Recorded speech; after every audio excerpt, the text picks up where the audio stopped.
privilege to introduce today's speakers, Emily Dawson and Tamara Glassfield. Emily Dawson is the Graduation and Student Loan Default Specialist here at Pitt Community College. And she has been with the college since June of this year.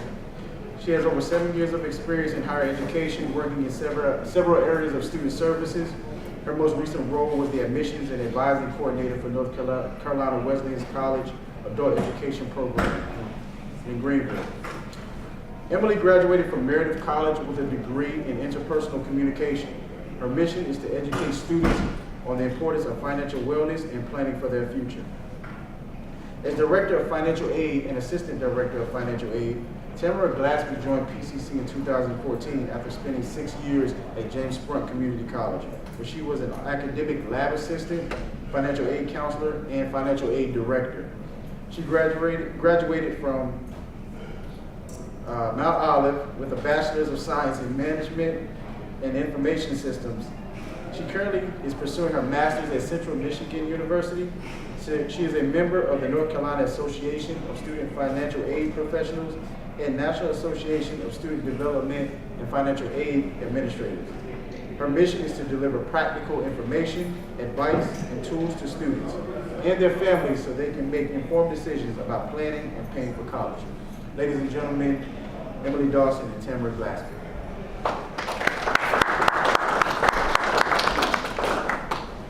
Thank you, Mr. Spaney.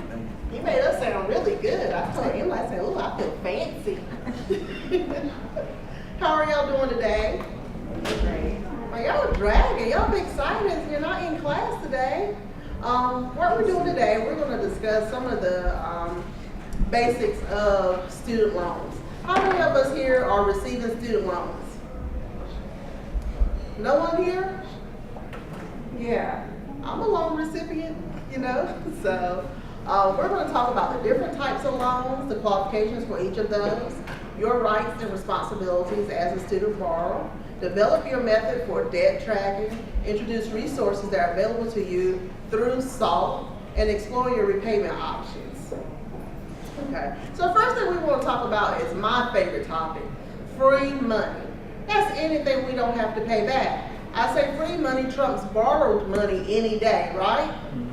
Okay, so free money, that's what we're talking about are grants, scholarships, work study, tuition reimbursement. Tuition reimbursement is when employers sometimes pay for their employees to go to school. So it's like a sponsorship. So any of those items, that is free money, and that is what we want. When I talk about financial aid, I always think about like a house. You know, when we award, we're always talking about award packages. So when we build our award packages in financial aid, we always start with the floor level. The floor, that's your greatest support right there. So that is your grant money. Grant, that's free money. Anything you don't have to pay back is great.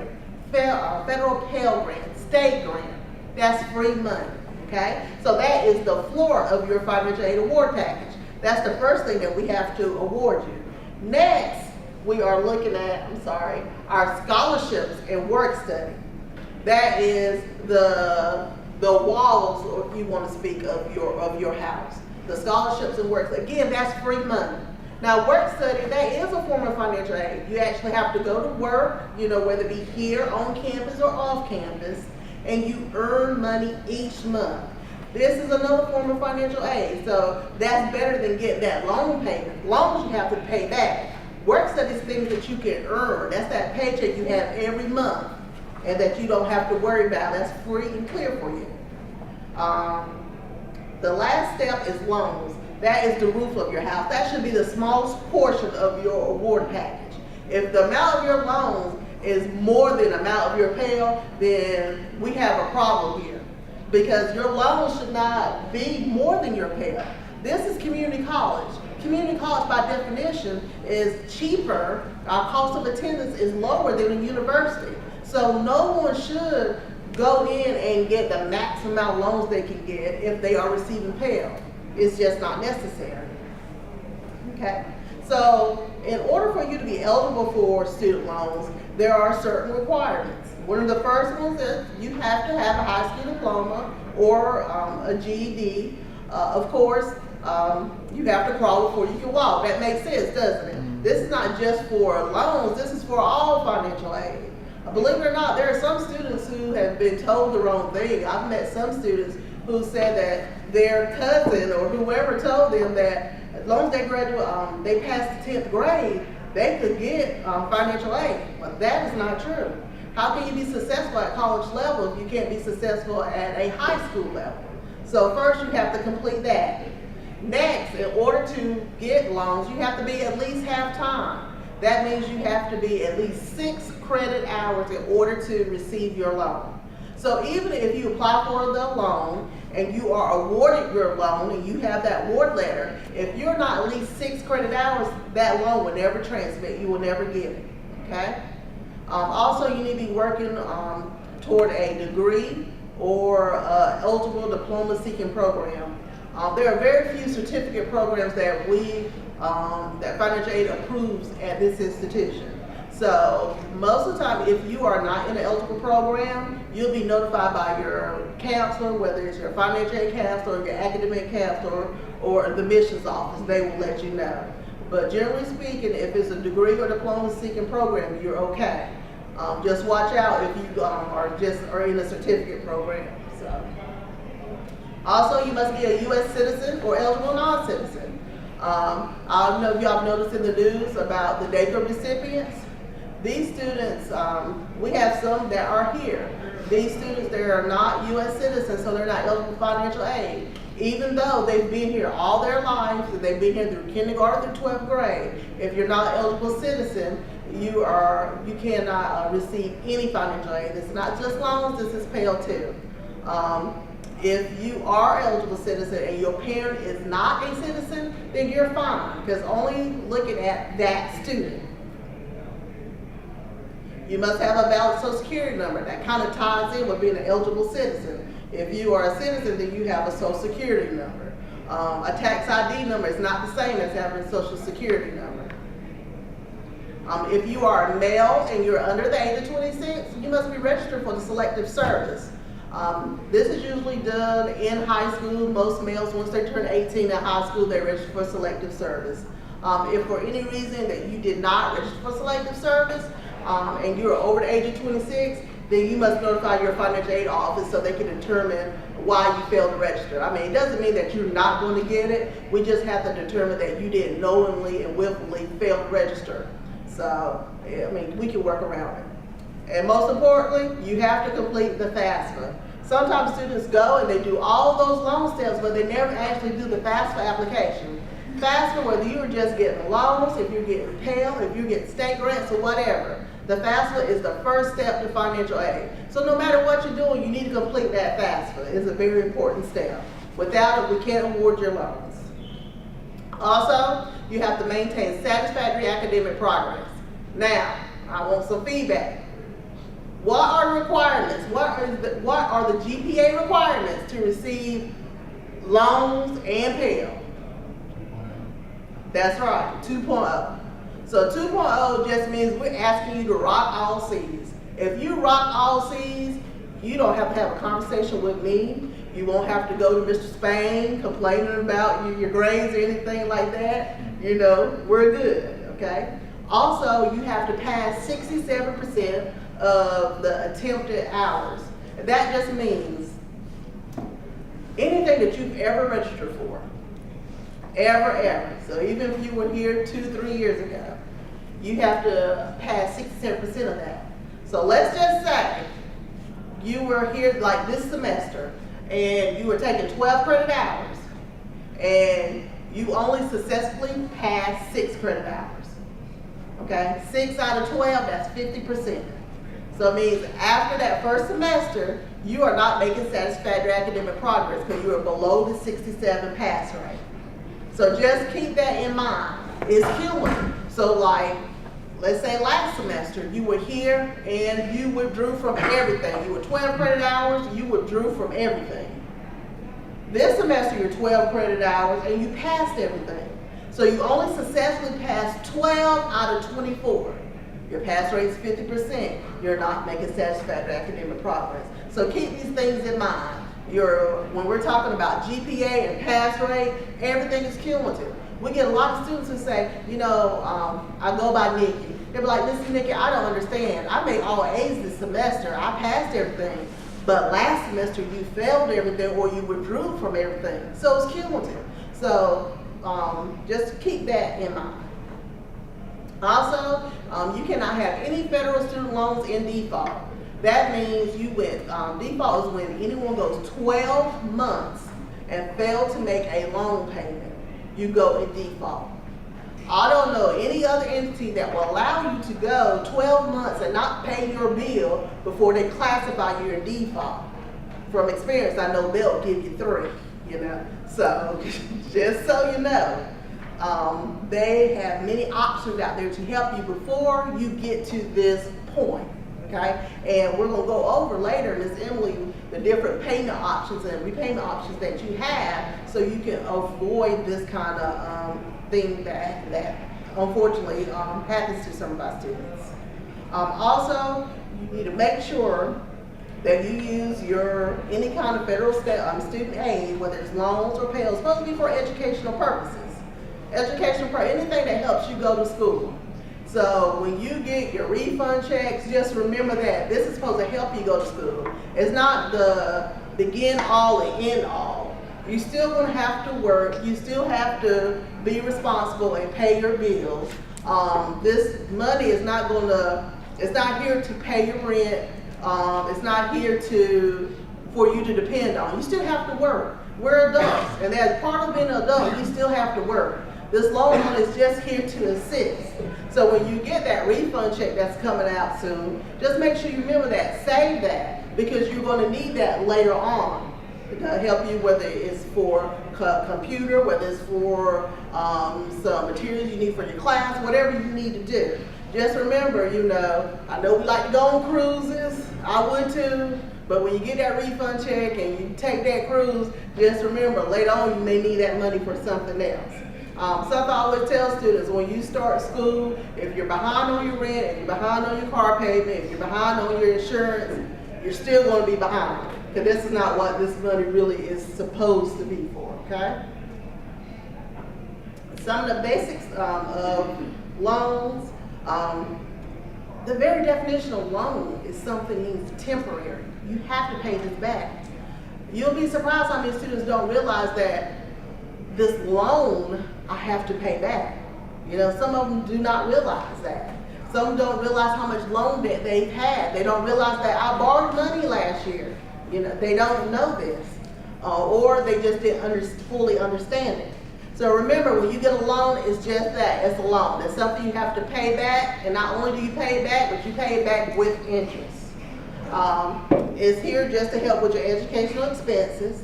And you do have a grace period. So when you get that loan, while you're in school, you are okay. You don't have to make any payments back. But once you withdraw from school, or you drop below half-time, you enter a grace period. Grace period is for the length of 6 months. After 6 months, then you must begin making those payments back. Here we have subsidized loans, unsubsidized loans, and Parent Plus loans. So when getting loans, I always recommend students to get the subsidized loan. That is the cheaper loan. The interest does not accrue while you're in school, and it's considered a need-based loan. Again, it is the cheaper loan, and while you're in school half-time, the government pays the interest. So that is what you want. So if you have to get a loan, I always recommend get your subsidized loan.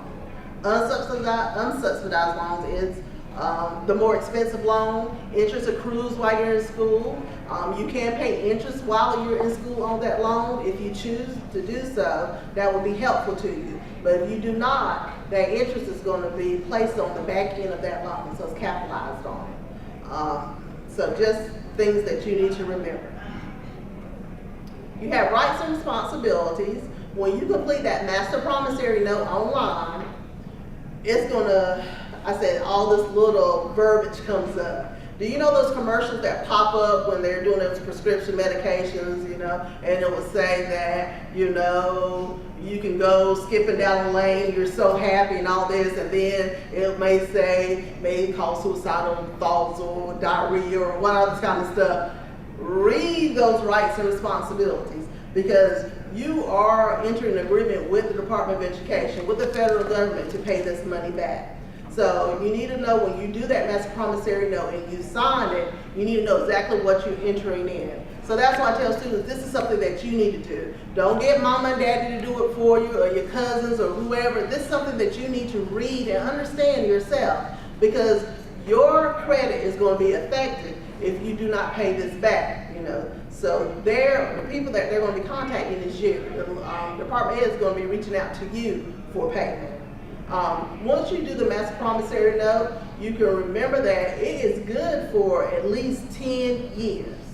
So you don't have to do it each year if you're going to the same institution. As long as you go to that one institution, you don't have to go back online and do that over and over again. You're good to go. And again, this is the rights and responsibilities. Just the most important thing is remember that you are responsible for paying this back, no matter what. You cannot discharge a student loan or, you know, in bankruptcy or anything like that. So just remember, and it can get kind of high. If you don't track your loan debt, you'd be surprised how much you have by the time you graduate. Some students, they leave here and they have $30,000, $40,000 in loan debt, which is absolutely ridiculous at a community college. But if you're not careful in what you do, and each year you decide to get the maximum amount you can get, that can happen. Just because you can get $10,000 does not mean you need to get $10,000. After all, this is community college. And we're going to let Ms. Emily take over from here.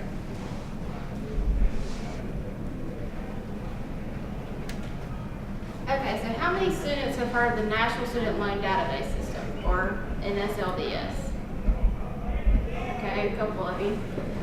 This is a website that it's nslds.edu.gov, and it gives y'all the information on your student loans. So it lets you know your disbursement dates, it lets you know who your servicers are, it lets you know your amounts that you've accumulated over your course of time in school.